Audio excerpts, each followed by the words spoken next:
సమస్త సృష్టిలో ప్రతి జీవికి ఒక బంధం ఉంటుంది. భూమిపైన కొన్ని కోట్ల మంది ఉండగా మాకు మాత్రమే మీతో అనుబంధం ఎందుకు ఏర్పడింది?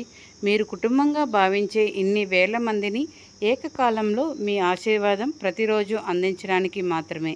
మీరు 5వ తేదీన డిమోనేషన్కి వెళ్ళారు. ఎంత పెద్ద మనసు గురూజీ మీది. శ్రీ రామ్ సాయిబాబా వెల్ఫేర్ సొసైటీ కందుకూరి వారి అన్నదాత సుఖీభవ కార్యక్రమంలో భాగంగా ఈరోజు డాక్టర్ ఆచార్య అనంత కృష్ణస్వామి గురువు గారి ఆశీస్సులతో కోట సుధాకర్ గారి సహకారంతో శ్రీ రామ్ సాయిబాబా వెల్ఫేర్ సొసైటీ ఆదరణ వృద్ధులాశ్రమంలో పండ్లు, స్వీట్లు మరియు మహోన్నతమైన అన్నదాన కార్యక్రమం ఏర్పాటు చేయడం జరిగింది. శ్రీ రామ్ సాయిబాబా వెల్ఫేర్ సొసైటీ ఆదరణ వృద్ధులాశ్రమం నుండి కోట సుధాకర్ గారికి ప్రత్యేక ధన్యవాదాలు తెలియజేసినాం. Thank you sir, thank you so much. ఈరోజు ఇంతమంది ఆకలి తీర్చడానికి సహాయంగా ఉన్నారు. మరొకసారి ప్రత్యేక ధన్యవాదాలు.